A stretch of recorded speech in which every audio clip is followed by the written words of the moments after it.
બહુ સિનિયર અધિકારીઓ ત્યાં બેસે છે અને ગુજરાતના ઇતિહાસમાં આ પહેલી વખત બન્યું છે કે સ્ટેટ મોનિટરિંગ સેલ જે ડીજીપીના સીધા તાબામાં આવે છે એણે ત્યાં આવીને સર્ચ શરૂ કર્યું અને એના સમાચાર ખૂબ વાયરલ થયા. મૂળે તો કાર્યક્ષમતાવાળો મુદ્દો છે કે ઓછું કામ કર્યું છે એવી વાત છે. એમાં આટલો દરોડો પડે, આટલે સુધી વાત જાય, પીએસઆઈ સસ્પેન્ડ થાય, આ કેવી રીતે થાય? પરીક્ષિતા રાઠોડ એ સિનિયર ડીઆઈજી છે. એમની પાસે એસએમસીના કોન્સ્ટેબલ ને હેડ કોન્સ્ટેબલ આવીને એવું કહે કે ભાઈ હવે તમારી પાસે 6 મહિનામાં કેટલી અરજીઓ આવી હતી તેનો તમે રિપોર્ટ આપો. આ બહુ અપમાનજનક સ્થિતિ છે. અને પછી એની જગ્યાએ હેડ કોન્સ્ટેબલ એટલે ઇરાદાપૂર્વક પરીક્ષિતા રાઠોડને અપમાનજનક સ્થિતિમાં મૂકવા માટે આખું થયું હોય એવું લાગે છે. આખી ઘટના પછી થોડી વાર પછી પરીક્ષિતા રાઠોડ નારાજ થયા અને તેમણે એસએમસીના કર્મચારીઓને કીધું કે તમે અહીંથી નીકળો. ગુજરાત પોલીસની એક તપાસ એજન્સી સીઆઈડી ક્રાઇમ બ્રાન્ચ પર બીજી તપાસ એજન્સી સ્ટેટ મોનિટરિંગ સેલ દ્વારા દરોડા પાડવામાં આવ્યા છે તેવી ખબરો છે. એક તપાસ એજન્સી જ્યારે પોલીસની બીજી તપાસ એજન્સી પર દરોડા પાડે તો તેનાથી આશ્ચર્ય પોલીસ બેડામાં પણ થાય. આ પૂરા વિગત અંગે અને તેની કેટલીક ઇનસાઇડ વાતો વિશે પ્રશાંત દયાળ સાથે ચર્ચા કરીશું અને સમજીશું પૂરું પ્રકરણ શું છે. પ્રશાંતભાઈ, ગાંધીનગરમાં જે ડીજીપીની ઓફિસ છે ત્યાં સીઆઈડી ક્રાઇમની આર્થિક નિવારણ શાખા છે, ત્યાં જે છે એસએમસી સ્ટેટ મોનિટરિંગ સેલ દ્વારા રેડ સર્ચ થયું, દરોડા પાડ્યા એવી વાત છે અને પીએસઆઈ સિસોદિયા તેમાં સસ્પેન્ડ થયા છે. શું છે આખી ઘટના, જરા વિગતે સમજાવો. આ બહુ મોટી ઘટના છે. કિરણે સમજી લઈએ આખી ઘટનાને. તો વાત કરીએ કે જ્યાં ગુજરાતના ડાયરેક્ટર જનરલ ઓફ પોલીસ બેસે છે, જેને હેડ ઓફ ધી ડિપાર્ટમેન્ટ પણ પોલીસના કહેવામાં આવે છે, વિકાસ સહાયની જે કચેરી છે એને એ બિલ્ડિંગ જે છે એને પોલીસ ભવન કહેવામાં આવે છે. ત્યાં ગુજરાતના ડીજીપીની કચેરી સહિત સ્ટેટ મોનિટરિંગ સેલ છે, ગુજરાત સીઆઈડી ક્રાઇમ બ્રાન્ચ છે સહિતની ઘણી બધી ઓફિસો એ બિલ્ડિંગની અંદર આવેલી છે. બહુ સિનિયર અધિકારીઓ ત્યાં બેસે છે અને ગુજરાતના ઇતિહાસમાં આ પહેલી વખત બન્યું છે કે સ્ટેટ મોનિટરિંગ સેલ જે ડીજીપીના સીધા તાબામાં આવે છે એણે ત્યાં આવીને સર્ચ શરૂ કર્યું અને એના સમાચાર ખૂબ વાયરલ થયા. જો કે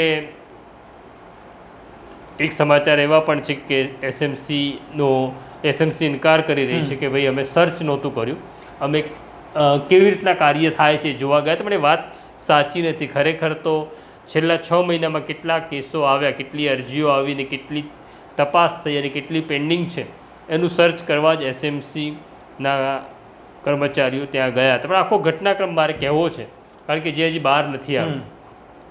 હવે એવું છે કે ગુજરાતના ડીજીપી છે વિકાસ સહાય, જે હવે બહુ નજીકના સમયમાં નિવૃત્ત થવાના છે અને સ્ટેટ મોનિટરિંગ સેલમાં અત્યારે ડીઆઈજી છે નિર્લિપ રાય, એ એસપીમાંથી ડીઆઈજી થયા પણ બઢતી મળી એમને, પણ એમને એ જ મૂળ જગ્યાએ રાખવામાં આવ્યા છે.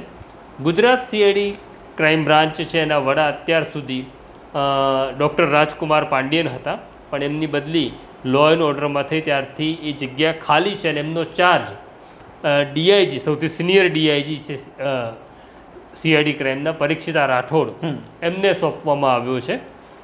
એમ એટલે સીઆઈડી ક્રાઇમની જગ્યા ખાલી છે, પરીક્ષિતા રાઠોડ પાસે એમનો ચાર્જ છે, સિનિયર ડીઆઈજી છે. હવે એમનું આઈજીનું પ્રમોશન ડ્યુ છે. વિકાસ સહાયનું જે ઓર્ડર કર્યો હતો એ ઓર્ડર પ્રમાણે એવું છે કે છેલ્લા 6 મહિનામાં કેટલી અરજીઓ તમારી પાસે આવી, કેટલાની તમે તપાસ કરીને કેટલી પેન્ડિંગ છે એનો જવાબ તમારે આપવાનો છે. પણ સૌથી આખી ઘટનામાં જે સીઆઈડી ક્રાઇમમાં ઘટના ઘટી અને આખા ગુજરાતમાં પોલીસમાં વાયરલ તો થયું, આ સમાચાર વાયરલ થયા અને બધાને બહુ આઘાત લાગ્યો કે state monitoring cell CID crime બ્રાન્ચમાં દરોડો પાડે છે, એવો એક માહોલ ઊભો થયો. પણ સૌથી મેં તપાસ કરી સીઆઈડી ક્રાઇમ બ્રાન્ચમાં તો સૌથી ખરાબ સ્થિતિ એ છે, બહુ અપમાનજનક સ્થિતિ કહેવાય સીઆઈડી ક્રાઇમ બ્રાન્ચના અધિકારીઓ માટે, કારણ કે પરીક્ષિતા રાઠોડ એ સિનિયર ડીઆઈજી છે. એમની પાસે એસએમસીના કોન્સ્ટેબલ ને હેડ કોન્સ્ટેબલ આવીને એવું કહે કે ભાઈ હવે તમારી પાસે 6 મહિનામાં કેટલી અરજીઓ આવી હતી તેનો તમે રિપોર્ટ આપો. આ બહુ અપમાનજનક સ્થિતિ છે. અને પછી થોડા સમય માટે તો પરીક્ષિતા રાઠોડે જવાબ આપ્યા. તમે હાયરકી જુઓ કે હેડ કોન્સ્ટેબલ અને ડીઆઈજી, તમારે પરીક્ષિતા રાઠોડ સાથે વાત કરવી હોય તો મને એવું લાગે છે કે કોઈ સિનિયર અધિકારીએ ત્યાં જવાની જરૂર હતી, પણ એની જગ્યાએ હેડ કોન્સ્ટેબલ એટલે ઇરાદાપૂર્વક પરીક્ષિતા રાઠોડને અપમાનજનક સ્થિતિમાં મૂકવા માટે આખું થયું હોય એવું લાગે છે.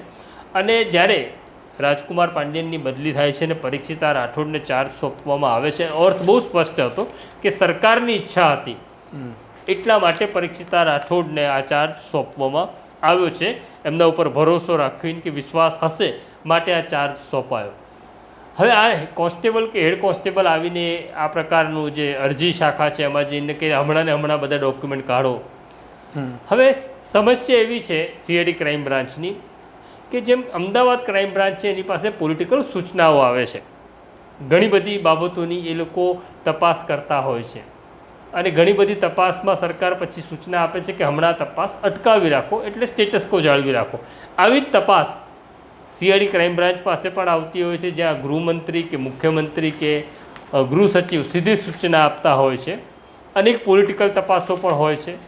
હવે એ સ્થિતિમાં જો આ કોન્સ્ટેબલ કે હેડ કોન્સ્ટેબલ આ કાગળો માગે તો એનો અર્થ એવો થાય કે સરકારની જે ખાનગી ગોપનીયતા છે એ પણ જાહેર થઈ જાય. આખી ઘટના પછી થોડી વાર પછી પરીક્ષિતા રાઠોડ નારાજ થયા અને તેમણે એસએમસીના કર્મચારીઓને કીધું કે તમે અહીંથી નીકળો, હું ગૃહમંત્રી અને મુખ્યમંત્રી સાથે સીધી વાત કરી લઈશ, એમ કહીને એમણે કાઢ્યા. આ દરમિયાન એવું બને છે કે એક પોલીસ સબ ઇન્સ્પેક્ટર છે સિસોદિયા સામે એવો આરોપ લગાડવામાં આવ્યો, એમને સસ્પેન્ડ કરવામાં આવ્યા ડીજીપી દ્વારા કે તમારી પાસે જે તપાસ હતી એ કેમ પેન્ડિંગ રહી, અરજીની કેમ પેન્ડિંગ રહી. તો વાત એવી છે કે જે અરજી પેન્ડિંગ રહી છે એવી વાત કરવામાં આવે છે. એ અરજી એક ગુનો બન્યો છે 2023માં, એ અરજી આવે છે 2025માં અને એ અરજી તમારી પાસે 10 દિવસ કે 19 દિવસ કેમ વધારે રહી, તમે કેમ કંઈ કર્યું નહીં, એ ગ્રાઉન્ડ ઉપર સિસોદિયાને સસ્પેન્ડ કરવામાં આવ્યા છે.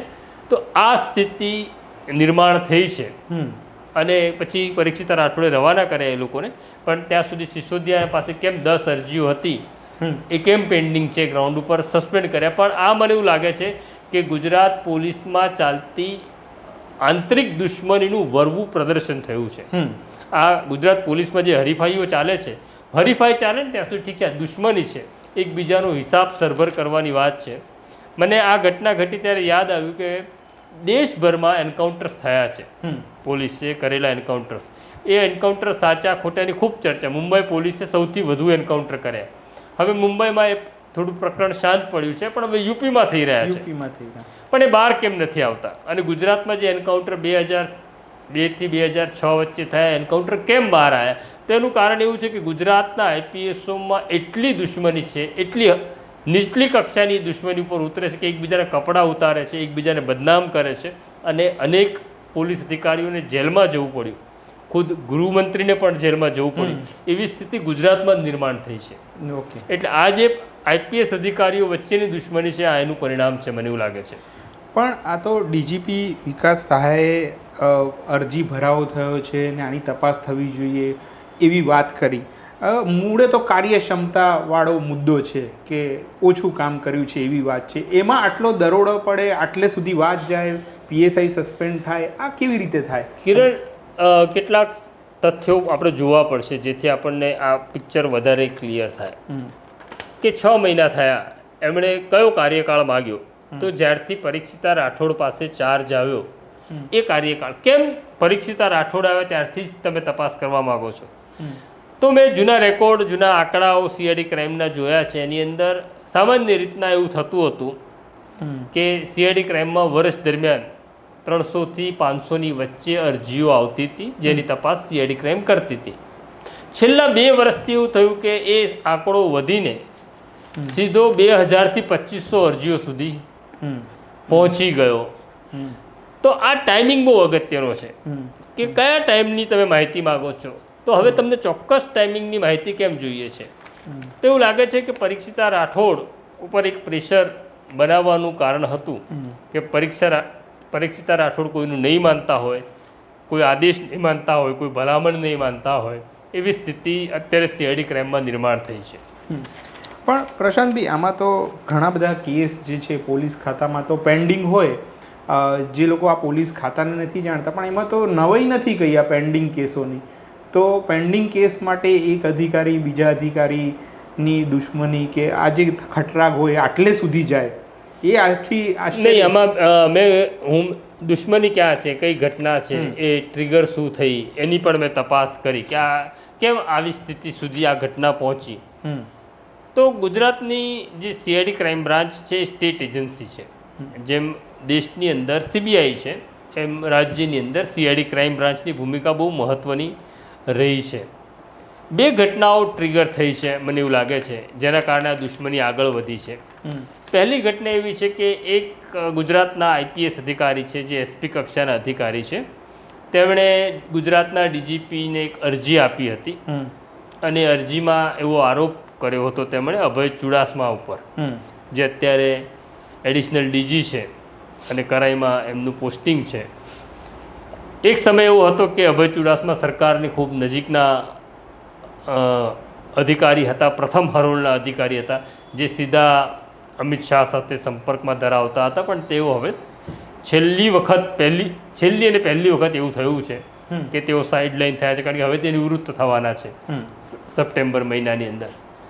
તો એ જે એસપીએ જે અરજી કરી હતી એમાં એવું આરોપ લગાડવામાં આવ્યો હતો અભય ચુડાસમા ઉપર કે અભય ચુડાસમા જ્યારે રેન્જ આઈજી હતા ત્યારે મારી સામે ખોટા પુરાવા ઊભા કરી મારી સામે ગુનો દાખલ કરવાનો પ્રયત્ન થયો, એટલે આ મામલે અભય ચુડાસમા સામે કાર્યવાહી થાય. તો સીઆઈડી ક્રાઇમની અંદર જ્યારે અરજી આવી પહોંચે છે, ડીજી સીઆઈડી ક્રાઇમમાં અરજી મોકલે છે ત્યારે એક વિવાદ થાય છે અને એવો વિવાદ થાય છે કે અભય ચુડાસમાની સામેની ફરિયાદ આજે ને આજે દાખલ કરો એવો આગ્રહ રાખવામાં આવી રહ્યો હતો અને અધિકારીઓનું કહેવું એવું હતું કે આજે ને આજે દાખલ ન થાય, કારણ કે એક તો પહેલાં ઇન્ક્વાયરી કરવી પડે. એક અરજી આવે છે આઈપીએસ અધિકારી સામે, એડિશનલ ડીજી કક્ષાના અધિકારી સામે, એટલે તમે આજે ને આજે ગુનો દાખલ કરો એવું ન બને, ઇન્ક્વાયરી કરવી પડે. ને બીજું કે એડિશનલ ડીજી કક્ષાના અધિકારી સામેની ઇન્ક્વાયરી હોય તો જુનિયર અધિકારીએ ન કરવી જોઈએ, સિનિયર અધિકારી જોઈએ. એટલે એ વાત ત્યાં અટકી જાય છે અને અભય ચુડાસમા સામે ફરિયાદ દાખલ થતી નથી. આ પહેલું ટ્રિગર હતું. અને બીજું ટ્રિગર છે આજે સાબરકાંઠા અરવલ્લીમાં જે બીઝેડનું કૌભાંડ થયું એની અંદર જ્યારે એનો આરોપી છે ભૂપેન્દ્ર, એ જે પકડાય છે ત્યારે ગૃહમંત્રી સામે એવી રજૂઆત કરવામાં આવી હતી કે સીઆઈડી ક્રાઇમ બ્રાન્ચે હાજર કરાવ્યો છે. અને હર્ષ સંઘવીને જ્યારે ખબર પડી કે એને હાજર કરવામાં આવ્યો છે એવો વાત આવી ત્યારે એમણે ગુજરાતના ડીજીપી સહિત પરીક્ષિતા રાઠોડને બધા અધિકારીઓ, સિનિયર અધિકારીઓને બોલાવ્યા હતા અને પૂછ્યું હતું કે ભાઈ આજે આરોપી આટલા સમયથી નાસ્તો ફરતો હતો, એને તમે પકડ્યો નહીં અને તમે હાજર કરાવ્યો છે, તો શું સાચી હકીકત શું છે? ત્યારે રાજકુમાર પાંડ્યનની બદલી થઈ ચૂકી હતી અને પરીક્ષિતા રાઠોડ જ હતા. ત્યારે પરીક્ષિતા રાઠોડે બહુ વિગતે કે કેવી રીતના આઈપી એડ્રેસ શોધ્યું, કયા એ લોકેટ થતો હતો, કોના ફોન અમે ઇન્ટરસેપ્શનમાં મૂક્યા હતા, એ બધા પુરાવા આપ્યા. એટલે બીઝેડવાળી ઘટનાથી કેટલાય અધિકારીઓ નારાજ થયા. અને બીજું અભય ચુડાસમાવાળું પ્રકરણ, આમ એક પછી એક ઘટનાઓ ઘટવા લાગી અને પછી ડીજી સુધી આ વાત ચોક્કસ રીતે પહોંચાડવામાં આવી. હવે ડીજીને પણ એવું છે કે ડીજી નિવૃત્ત થવાના છે, ત્યારે ડીજી પણ એમનો જે ટ્રેક રેકોર્ડ છે બહુ પાકસાફ છે, પણ છતાં પણ એવું હોય છે કે કિરણ નિવૃત્તિના આરે માણસ પહોંચે ત્યારે એવું હોય છે કે હજી થોડોક સમય લંબાઈ જાય તો સારું હોય છે. એટલે કદાચ સહાય સાહેબની પણ ઈચ્છા હશે કે એક્સટેન્શન મળે, તો પછી કોણ અપાવી શકે એક્સટેન્શન? એવા લોકો જો કંઈક સૂચન કરતા હોય, માર્ગદર્શન આપતા હોય તો સહાય સાહેબ એમની વાતમાં પણ આવી ગયા હશે એવું લાગે છે. તો આ સ્થિતિ વરવી છે ગુજરાતની અને મને એવું લાગે છે કે આ પ્રકારની જ્યારે આઈપીએસોની લડાઈ ચાલતી હોય છે ત્યારે ગુજરાત સરકાર, ગૃહમંત્રી, એટલે ગૃહ તો સીધું મુખ્યમંત્રીના તાબામાં આવે છે, એ શાંત રહે છે, એ મૌન રહે છે. એટલે મને એવું લાગે છે કે બહુ થયું ગુજરાતની અંદર આઈપીએસોની લડાઈ, એકબીજાના કપડાં ઉતારવા, એકબીજાને બદનામ કરવા, આ એનું પરિણામ છે. હવે સરકારે એને અટકાવવું પડે. પણ પ્રશાંતભાઈ, આમાં એક જે ઘટના છે જેનું પરિણામ આવ્યું છે કે પીએસઆઈ જે છે સિસોદિયા એ સસ્પેન્ડ થયા છે, એ શું છે? એ કેવી રીતે સસ્પેન્ડ? એટલે જ કહું છું, જો તમારે પગલાં લેવા છે તો પછી પરીક્ષિતા રાઠોડ સામે લો. તો એની સામે પરીક્ષિતા રાઠોડ અત્યારે સીઆઈડી ક્રાઇમના વડા છે, તો આ પ્રશ્ન તો પરીક્ષિતા રાઠોડે સિસોદિયાને પૂછવાનો હતો ને, કાં તમારે પરીક્ષિતા રાઠોડને પૂછવાનું હતું કે તમારે એક પીએસઆઈ પાસે 10 અરજી પેન્ડિંગ કેમ છે, એની જગ્યાએ તમે એને સસ્પેન્ડ કરી નાખો છો. તો આ પેલું એક રિવેન્જ લેવા માટે એક સત્તા બતાડવા માટે નો આખો કારણ આમાં છે ને જ્યારે તમે તાકાત બતાડવાનો પ્રયત્ન કરો ને ત્યારે કાયમ માટે શિક્ષા તો નાના માણસને જ મળે છે. એક્ઝેક્ટલી. અને બીજો એક સવાલ કે ક્રાઇમ બ્રાન્ચમાંથી એટલે ડીજીપીએ જ્યારે આ વાત કરી કે ભાઈ અહીંયા સર્ચ થવું જોઈએ, પણ એના પહેલાં ક્રાઇમ બ્રાન્ચના જે મુખ્ય અધિકારી છે એમને બોલાવીને માનભેર બોલાવીને એમને પૂછ્યું હશે અને પછી મારી જાણકારી એવું છે કે પૂછ્યું જ નથી. અચ્છા, પૂછ્યું. સૌજન્ય તો ત્યારે કહેવાત કે ડીજીપીએ પરીક્ષિતા રાઠોડને એકલામાં બોલાવીને વાત કરી હોત કે ભાઈ મને આવી ફરિયાદ મળી છે કે તમારી ત્યાં આવી અરજીઓ પેન્ડિંગ છે જેમાં કોઈ અધિકારી આર્થિક ફાયદો લેવા માગે છે કે ભ્રષ્ટાચાર કરવા માગે છે કે ગેરરીતિ કરવા માગે છે, તો મારે પૂછવું છે કે આવું કંઈક ચાલી રહ્યું છે અને ચાલી રહ્યું હોય તો તમે તપાસ કરો. એની જગ્યાએ ડીજીપી મને એક અરજી મળી છે, કોઈકે કહ્યું છે, કોઈકે લેખિતમાં આપ્યું છે, એમ કે સીધું સ્ટેટ મોનિટરિંગ સેલને એ ઇન્ક્વાયરી આપી દે કે આની તપાસ કરો કે આ 6 મહિનામાં આ લોકોએ શું ગરબડ કરી છે, એ વ્યાજબી નથી લાગતું. કારણ કે બંને આઈપીએસ અધિકારી છે ને, એનો માન મર્તબો જળવાયો હોત. માની લો કે સીઆઈડી ક્રાઇમના કોઈ અધિકારીએ ખોટું કર્યું તો ચોક્કસ પગલાં લેવા જોઈએ, પણ રિવેન્જ લેવા માટે તમે આખી પ્રોસેસ કરી હોય ને એવું દેખાય છે. પણ બીજો એક સવાલ એ છે કે પોલીસના માથે તો બહુ જ મોટી જવાબદારી છે કાયદા વ્યવસ્થાની. તો પોલીસ જ પોલીસની સામે આવે ત્યારે એ બહુ અજુગતું નથી? આમ તો ટીમ વર્ક રહીને કામ કરવું પડે. એટલે કિરણ કહ્યું ને, આ ગુજરાત જ એક એવું રાજ્ય છે, જો હરીફાઈ દુશ્મની બધે હોય છે, પણ આ પ્રકારની દુશ્મની બીજા કોઈ રાજ્યમાં અધિકારીઓ સાથે થતી હોય એવું મેં જોયું નથી. મેં તમને કહ્યું ને કે 2002 થી 2006 વચ્ચે જેટલા એન્કાઉન્ટર થયા, આ ખોટા છે કે સાચા છે, આ બધું બહાર કેવી રીતના આવ્યું? જે અંદરની માહિતી છે એ બહાર કેવી રીતના આવી? તો બીજા જે આઈપીએસ અધિકારીઓ નારાજ હતા, જેમને બદલો લેવો હતો, જે આ એન્કાઉન્ટરનો હિસ્સો નહોતો, એમણે જ પ્રોવાઈડ કરી હતી ને. એ પછી પત્રકારોને પ્રોવાઈડ કરી, સીબીઆઈને પ્રોવાઈડ કરી, કે કોર્ટોને પ્રોવાઈડ કરી, કે એક્ટિવિસ્ટોને પ્રોવાઈડ કરી. તો આઈપીએસની આ દુશ્મનીને કારણે જ આખી ઘટનાઓ ઘટી છે. અને હવે છેલ્લો સવાલ કે આ મૂળે તો વસ્તુ પોલીસની કાર્યક્ષમતાને લઈને આ સર્ચ થયું, પણ પોલીસની કાર્યક્ષમતા કેવી રીતે માપી શકાય છે અને એમાં કાર્યવાહી શું થાય છે જો પોલીસ યોગ્ય રીતે? હા, એટલે આની અંદર એવું છે કિરણ કે પોલીસ સ્ટેશન જે છે, પોલીસ સ્ટેશનમાં તમે અરજી કરો છો તો એનો એક ચાર્ટર છે કે તમે અરજી કરી તો કેટલા દિવસમાં એ અરજીની તપાસ થવી જોઈએ, એ તપાસ કેટલા દિવસમાં પૂર્ણ કરવી જોઈએ, અરજી કરનારને તમારે ક્યારે જવાબ આપવાનો, કેટલા દિવસમાં જવાબ આપવાનો. જ્યારે સીઆઈડી ક્રાઇમ છે એ લોકલ એજન્સી નથી, એ સ્ટેટ એજન્સી છે. એવું પણ બને કે સીઆઈડી ક્રાઇમ પાસે આપણે જોઈએ છે ભૂતકાળની અંદર અનેક કેસો એવા છે કે 10-10 વર્ષ તપાસ ચાલી છે. તો તમે એવું ન કહી શકો કે ભાઈ 10 વર્ષ ત્યાં પેન્ડિંગ કેમ પડી રાખ્યું છે. તો એવો કોઈ માપદંડ નથી સીઆઈડી ક્રાઇમ માટે કેટલો ટાઈમ મળે આ અરજીનો નિકાલ કરવો. ઝડપ થાય, પારદર્શકતા રહે, તમારા ઈરાદા સારા રહે, એ વાત સાચી છે. વચ્ચે એવું પણ થયું હતું ને કે સીઆઈડી ક્રાઇમ જે એકાઉન્ટ ફ્રીઝ કરતી હતી તો એક પોલીસવાળો છે એકાઉન્ટ ઓપન કરી દેવા માટે પૈસા લેતો હતો. તો આવું નાનું મોટું ચાલ્યા કરે છે. પણ આ સ્થિતિમાં એવું છે કે એવું લાગે છે કે ટાઈમિંગ બહુ ચોક્કસ પસંદ કરવામાં આવ્યો છે. એનો અર્થ એવો છે કે તમારે ચોક્કસ અધિકારીને, તમારે પરીક્ષિતા રાઠોડને જ ટાર્ગેટ કરવા છે. કેમ કરવા છે એ જે કરવા માગે છે એને જ ખબર હશે, કેમ ગુસ્સો છે તો એમને ખબર હશે. પણ આખો માહોલ અત્યારે ડીજી સામે એવું ઊભું કરી દેવામાં આવ્યો કે પરીક્ષિતા રાઠોડ અરજીઓ દબાવીને બેસી રહે છે, એમની બ્રાન્ચમાં કરપ્શન થાય છે, કરપ્શન કરવા માટે અરજીઓ દબાવવામાં આવે છે. જો એવું પરીક્ષિતા રાઠોડ કરતા હોય તો ચોક્કસ કાર્યવાહી કરવી જોઈએ. પણ એવું અત્યારના જે તથ્યો સામે આવ્યા એમાં દેખાતું નથી. કોઈને કોઈ રીતે એમને બદનામ કરવા કે પ્રેશરમાં રાખવા, એટલે પરીક્ષિતા રાઠોડ એકલા નહીં, એમના સાથે એમના કલીગ્સ છે એ બધાને ઓડ સિચ્યુએશનમાં મૂકવાનો આ પ્રયાસ છે એવું મને લાગે છે. હવે આ છેલ્લો સવાલ, તમે આમ તો અગાઉ કહી દીધું, પણ સરકાર આવા બધા જ્યારે કેસ હોય, બદલા લેવાની વૃત્તિ હોય, તો સરકારની કોઈ ભૂમિકા નથી બનતી? નહીં, સરકારની ભૂમિકા ચોક્કસ બને. અને જો સરકાર આ મુદ્દે શાંત રહે કે મૌન રહે તો એનું નુકસાન ચોક્કસ રાજ્યને થાય છે, ખાલી પોલીસ દળને થતું નથી, રાજ્યને થાય છે. તો સરકારે બોલવું જોઈએ. તો પ્રશાંતભાઈએ આ પૂરો જે મામલો છે એના પર પ્રકાશ પાડ્યો છે અને મને એવું લાગે છે કે આ સ્ટોરી જે છે એ માત્ર તમને નવજીવન ન્યૂઝ પર જોવા મળશે, જે અહીંયા ઇનસાઇડ વાત પ્રશાંતભાઈએ કરી. તો આ પ્રકારની સ્ટોરીઝ માટે નવજીવન ન્યૂઝ સાથે જોડાયેલા રહો. નમસ્કાર. વૈષ્ણવજન તો તેને કહીએ જે પીડ પર